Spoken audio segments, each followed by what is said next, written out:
परमेश्वर के दैनिक वचन। अय्यूब ने शैतान को हराया और परमेश्वर की दृष्टि में एक सच्चा मनुष्य बन गया।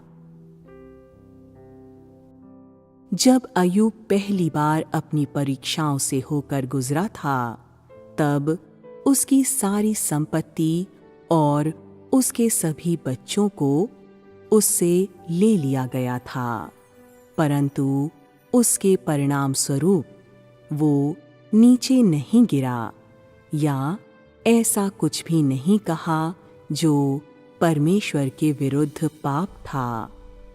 उसने शैतान की सभी परीक्षाओं पर विजय प्राप्त की थी और उसने अपनी भौतिक संपत्ति एवं वंश पर और अपनी सांसारिक संपत्तियों को खोने की परीक्षा पर भी विजय प्राप्त की थी।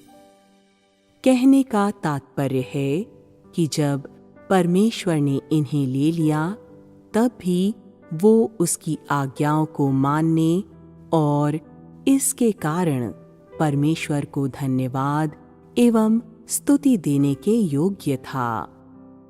शैतान की पहली परीक्षा के दौरान अय्यूब का बर्ताव ऐसा ही था और परमेश्वर के पहले परीक्षण के दौरान अय्यूब की गवाही ऐसी ही थी।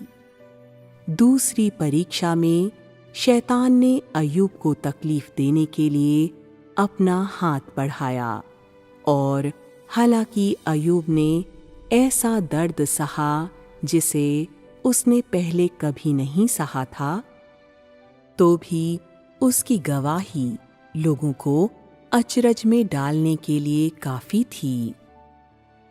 उसने एक बार फिर से शैतान को हराने के लिए अपनी सहन शक्ति, अंगीकार और परमेश्वर के प्रति अपनी आज्ञाकारिता का उपयोग किया और उसके आचरण एवं उसकी गवाही को एक बार फिर से परमेश्वर के द्वारा स्वीकृत किया गया एवं उसका समर्थन किया गया।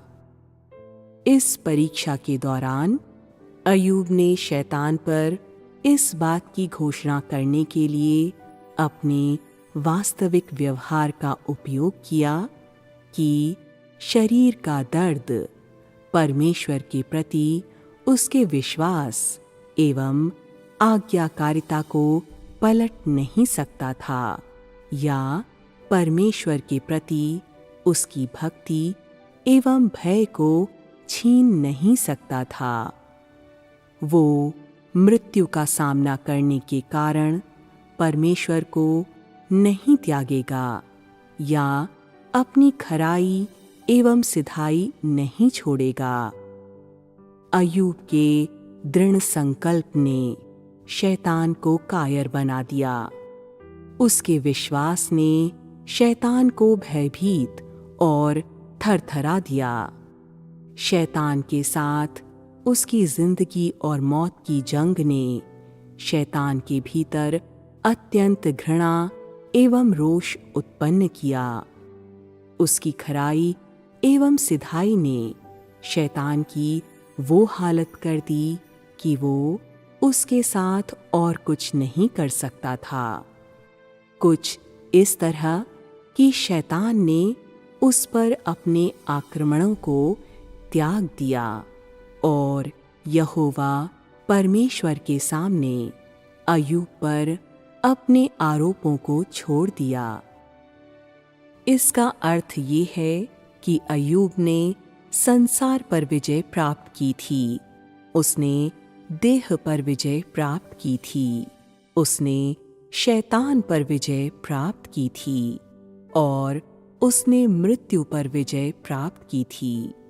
वो पूरी तरह से और संपूर्ण रीति से ऐसा मनुष्य था जो परमेश्वर से संबंध रखता था। इन दोनों परीक्षाओं के दौरान अय्यूब अपनी गवाही में दृढ़ता से स्थिर खड़ा रहा और उसने वास्तव में अपनी खराई एवं सिधाई को जिया था और उसने परमेश्वर का भय मानने और बुराई से दूर रहने के अपने जीवन जीने के सिद्धांतों के दायरे को व्यापक किया था। इन दोनों परीक्षाओं से होकर गुजरने के पश्चात अय्यूब के भीतर एक समृद्ध अनुभव उत्पन्न हुआ और इस अनुभव ने उसे और भी अधिक परिपक्व एवं अत्यंत अनुभवी बना दिया था।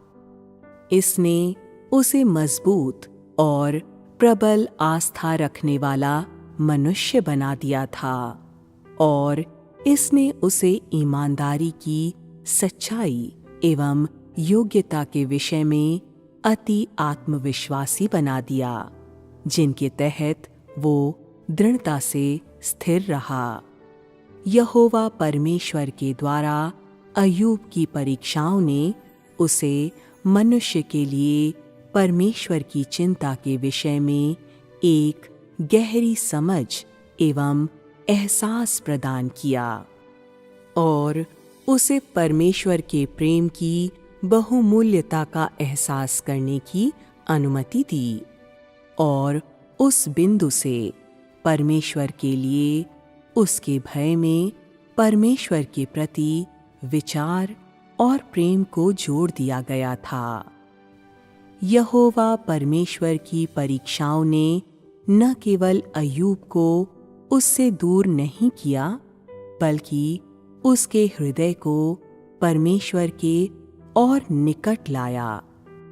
जब अय्यूब के द्वारा सहा गया दैहिक दर्द अपनी पराकाष्ठा पर पहुंच गया, तो वो चिंता जिसे उसने परमेश्वर यहोवा की ओर से महसूस की थी, उसने उसे अपने जन्म के दिन को कोसने के अलावा और कोई विकल्प नहीं दिया था।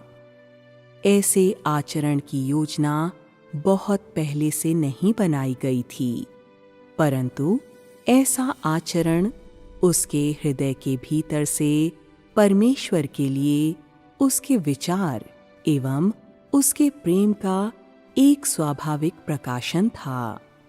ये एक स्वाभाविक प्रकाशन था जो परमेश्वर के लिए उसके विचार एवं उसके प्रेम से आया था।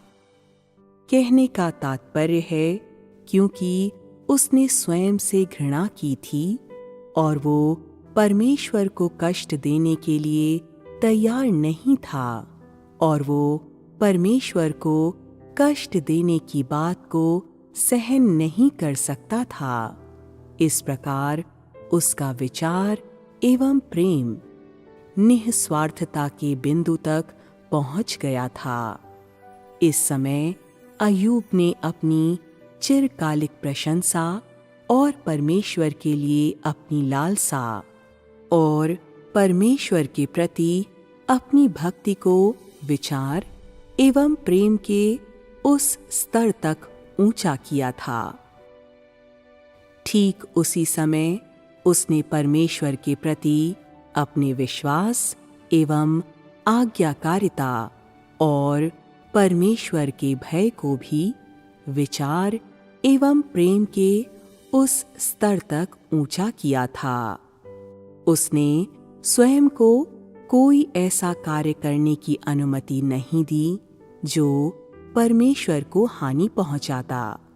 उसने अपने आप को ऐसा बर्ताव करने की अनुमति नहीं दी जो परमेश्वर को नुकसान पहुंचाता, और उसने अपने कारण परमेश्वर पर कोई दुख, कष्ट या अप्रसन्नता लाने की अनुमति भी नहीं दी थी।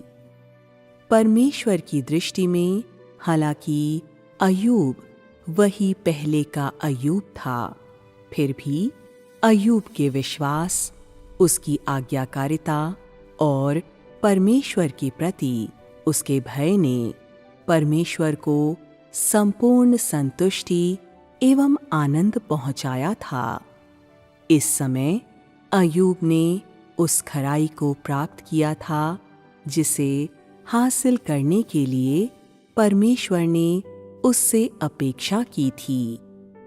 वो एक ऐसा मनुष्य बन गया था जो परमेश्वर की दृष्टि में खरा एवं सीधा कहलाने के योग्य था।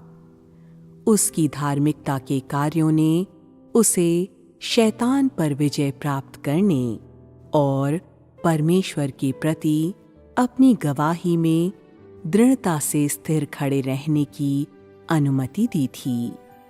इस प्रकार उसकी धार्मिकता के कार्यों ने भी उसे सिद्ध किया था और उसके जीवन के मूल्य को ऊंचा किए जाने और किसी भी समय से सर्वोपरि होने की अनुमति दी और उसे सबसे पहले ऐसा मनुष्य बनाया था जिससे आगे से शैतान के द्वारा उस पर हमला और उसकी परीक्षा न हो। क्योंकि अय्यूब धर्मी था, इसलिए शैतान के द्वारा उस पर आरोप लगाया गया था और उसकी परीक्षा ली गई थी। क्योंकि अय्यूब धर्मी था, इसलिए उसे शैतान को सौंप दिया गया था और क्योंकि अय्यूब धर्मी था, इसलिए उसने शैतान पर विजय प्राप्त की और उसे हराया था और वो अपनी गवाही में दृढ़ता से स्थिर बना रहा। अब से अय्यूब एक ऐसा व्यक्ति बन गया था जिसे फिर कभी शैतान के हाथ में नहीं दिया जाएगा। वो सचमुच में परमेश्वर के सिंहासन के सामने आया था और उसने परमेश्वर की आशीषों के अधीन शैतान की जासूसी या तबाही के बगैर ज्योति में जीवन बिताया था। वो परमेश्वर की दृष्टि में एक सच्चा मनुष्य बन गया था क्योंकि उसे स्वतंत्र किया गया था।